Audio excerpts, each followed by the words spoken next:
Ayun, good afternoon. Late tayo ng konti. On the way tayo sa Brentville sa may Laguna. Meron tayong home service tattoo. Konting late lang naman. Medyo napasarap ng tulog. Napagod tayo kanina. Galing tayong home service. Kapatid, may nag-message na naman sa akin. Madalas to before. Alam mo kung bakit? Lahat kasi ng sinasabi ko before, tumatagos talaga. Kasi galing ako sa rock bottom ng buhay. Doon ko yung nasasabi yung pagkargado ka ng pangarap, babaguhin na sipag ang buhay mo hanggat may ambon sa lo, nakakabingi ang katahimikan, ano pa ba, sobrang napakarami kong nasasabi before pag malungkot ako. So i-divert mo siya into positive, your negative into positive.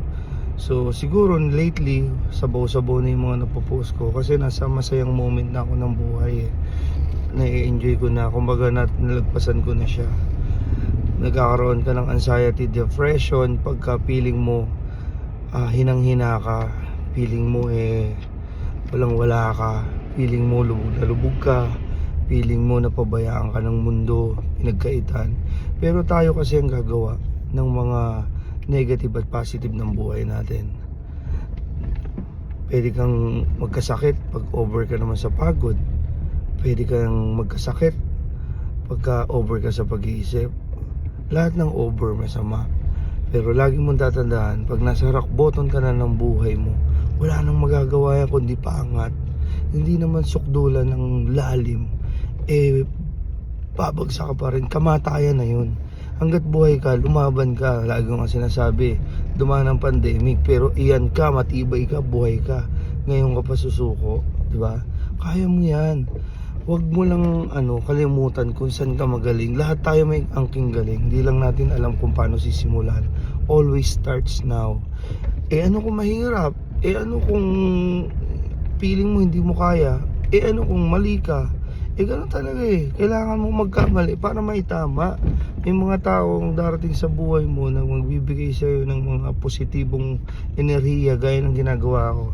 Sa iba parang gagago lang ako, post lang ako ng post, diba? Raw video lang. Pero may mga pusong damdamin na tinatamaan na inspire. To inspire before to retire and act what you preach. Pag sinabi ko magsipag ka. Pinapatunayan ko yan. Pagka sinabi kong babaguhin ng sipag ang buhay mo, babaguhin yan, papakita ako yan. Hindi ako nagpo-promote ng kahit anong sugal or kahit ano. Wala akong marami nga dyan, kita mo, nag-promote ng sugal, napakaraming nalulung na tao, napakaraming naghihirap. Tapos nung nawala yung sugal, naging motivational. Sila yung mga nakakaawa, nakakaramdam ng mga negatibo.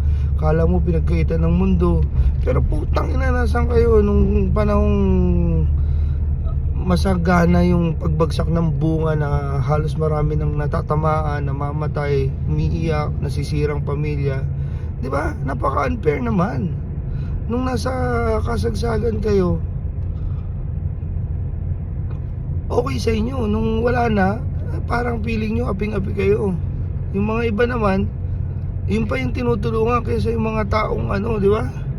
Maraming nahihirapan pero lumaban ng patas. Doon ko sasabihin sa inyo na pag nahihirapan kayo, doon kayo nagiging malakas, matibay, matatag. Lagi nyo tatandaan yan. Kaya yung mga negatibong nararamdaman nyo ngayon, magpasalamat kayo.